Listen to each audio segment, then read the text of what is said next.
my mother started telling stories about herself and the stepmother that was very cruel. And I said, is that an orphan's life? Cruelty, no love. The burden had just sunk into my heart. Every time I see an orphan, I always think that they're being treated like my mother. So I said, someday I'll try my best to help orphans. For 35 years, Arsenia Banaga and Grace Christian Mission have been ministering to the neediest children in the Philippines.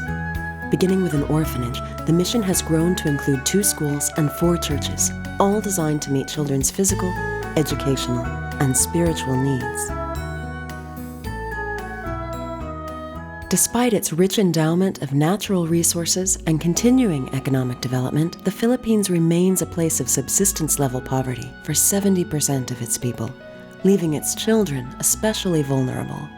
There are so many children that are in need. The abandoned children, the half-orphan, and the full orphan. And if there is no orphanage, then basically the child ends up on the street. For those of us from a Western background, that's serious enough and heartbreaking enough, but for Filipinos, family is so important. It's so much a part of what they breathe that's just, it's almost unspeakable, the tragedy of that happening. I was 6 years old to came to orphanage.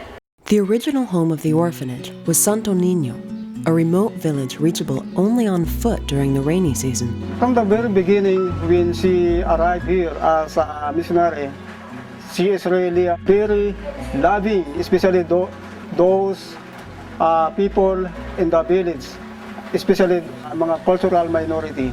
After 23 years in Santo Niño, the orphanage moved to a more accessible location in a suburb of Manila, where the current facility provides a home for 70 children, funded from the beginning by only a handful of churches and living on the economic edge for all of its existence. The orphanage has accomplished miracles. Since I grew up without mother, and through Mama Arsenia, I feel that she's my mother. Seeing how now they're able to interact in a far more healthy way with other kids. They're learning what it means to be able to trust, learning what it means to be able to have structure, learning what it means to have some boundaries and some security and to be loved. Just a night and day contrast. The children are nurtured by a team of caregivers who are deeply committed to the ministry.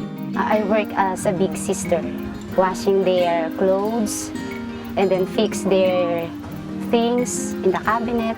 We have 2 volunteers, 1 bookkeeper, 1 social worker. We have 4 caregivers here 24 hours. I think this work is my greatest achievement in life. That's why I said I could not believe this is our work. We are only instruments of the Lord. It's a miracle how we had survived. From the beginning, Arsenia recognized that the children in her orphanage would need a high school education in order to reach their full potential. They will miss their opportunity to look for a better job if they do not finish their high school. They cannot obtain higher education. Originally founded in Santo Niño, the Grace Christian Mission Technical School moved to Boso-Boso, where it offers a fully accredited curriculum in the context of Christian values. The farm is our demonstration farm with them. They can see how to raise pigs, raise chicken. My name is Josephine Giosilios. I live in Carnation Street, Boso-Boso, Antipolo City. My name is Carlos Zeda Oya and I live in Sitio Calacad, Buyad, Central Inarawan, Antipolo City, and I'm second year high school. Through this school also, for the first time, I heard the word of God.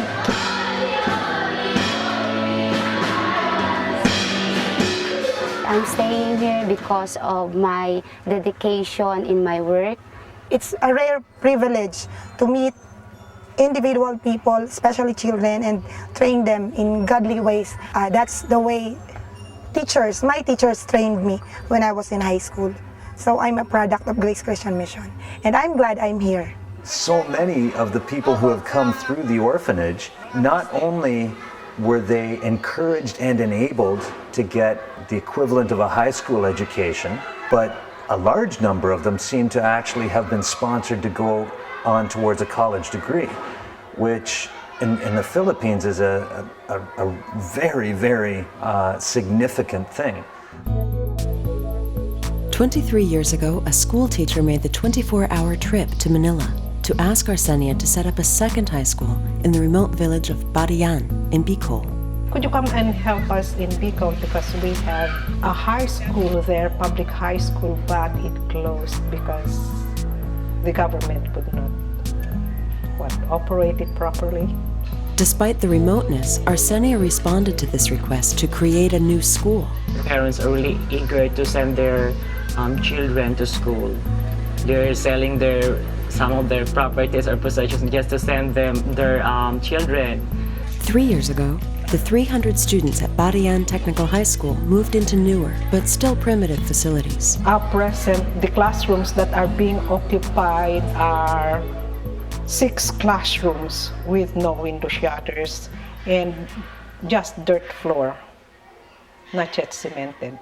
I think the population will grow because the villages around are sending their children there. The greatest attraction is that we have a computer class, which everybody wants to have. I'm happy because this school have a computer. I want to say a great thanks to those who support this school. With the growing enrollment and the recent groundbreaking for a new classroom building, the future is promising for the Barian school. Because some of the students also graduated in this school, were also cum laudes from other institutions in college, and also some are already engineers based from the graduates. So it's an inspiration for us. As I can see Ma'am Banyaga's dedication to Christ and to the mission work, I was so challenged by her testimony, and so now I have the desire to study well so that I could help the children in my place in Badian. The only thing, the very basic and the first thing that you can see is the presence of Christ in all those 4 places: Ma'am Banyaga's home, Badian's school, Boso-Boso's high school, and the orphanage. There's always the presence of Christ. With few resources, Grace Christian Mission has accomplished miracles for 35 years. So I would like to thank the donors and the sponsors of Grace Christian Mission. Thank you so much for your prayers, for your support. Thank you very much for the help of our great friends there on the States. It's because I'm one of the fruit of their helps. My name is Sheila G. Fernandez. Thank you for supporting Grace Christian Mission. My name is John Christopher D. Guerrero. Thank you for supporting for Grace Christian Mission. Thank you for supporting Grace Christian Mission.